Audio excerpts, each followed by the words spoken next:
In this video, I want to show you the 9 types of shots you need to consider using when it comes to filming your church worship services. My name is Precious Okafor and this is ChurchMediaPro. I'm going to be explaining in detail each of these shots and how important it is to the overall filming of your church service. I'm going to be telling you how frequently they should be used in the overall filming. This is left to the discretion of the video director, that is the person that is in charge of switching video feeds.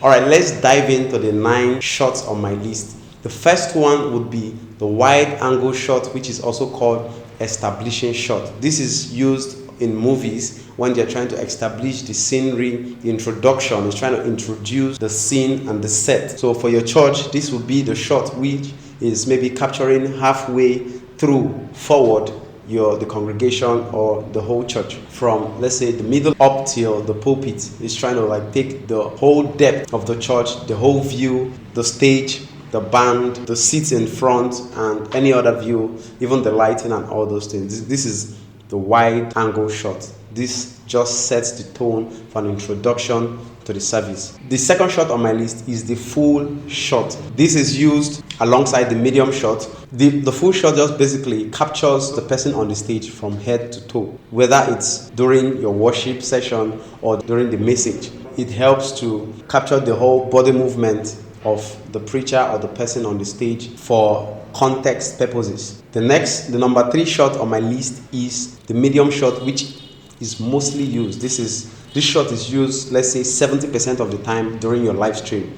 This is the shot from the abdomen upwards of the person on the stage. This shot is good when you want to inspire and encourage focus from the audience to really focus on the sermon, focus on what's being said. You have to leave that shot there. So the person on the stage is talking directly to the audience or to the viewers. The 4th shot on my list is the extreme close-up shot. This kind of shot is very good for emotional moments during worship.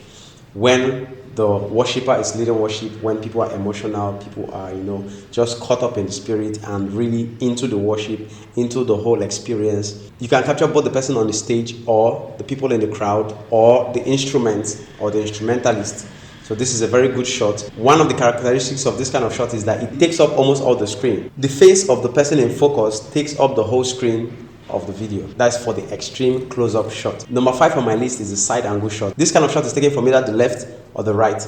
And remember the rule of thirds. If you're taking a shot from the front, the subject has to be in the middle of the video. That's the rule of thirds.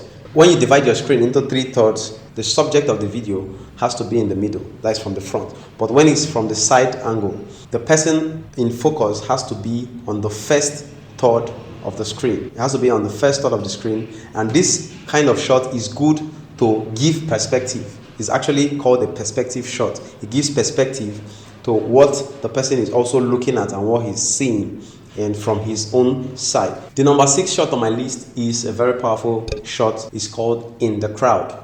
In the crowd shot. This shot is taken inside the crowd, facing the altar, and it captures the heads or the hands of the audience, either in worship where the hands is lifted up or just during a sermon, showing their heads, all the way to the person ministering. It just goes to give perspective of a viewer that is sitting in the crowd. That's why it's called in the crowd shot. It just goes to give the same experience of sitting in the crowd and listening to the sermon. So it's very good for connection and bridging the gap between physical presence and online presence. Number 7 on my list is over the shoulder shot. This is taken from behind the minister, either to the right or to the left. You can either put the camera at the head level or at the angle of depression from above, just to capture the minister and the crowd, especially the people in front. It won't capture the whole thing, just the people in front. It's good for showing manifestations, either an altar call. It's good, very good for an altar call, and it's also good for showing demonstrations of the Spirit when it's directly in the front of the altar. The 8th type of shot, and probably the second most important, is the handheld shot. This is the shot that moves through the crowd, trying to capture different reactions, the emotion, the focus of individuals in the crowd just giving different views, different people, different shots, different experiences, so that the viewer can understand what it feels like to be in the crowd, listening or watching that service at that particular point in time. The last type of shot on my list is the crowd shot. And this is the one where you are giving perspective to the number of people attending service that day. You want to let the viewer know how big or how populous the crowd was, how much the people were there, how the seating arrangement and the whole experience in the arena.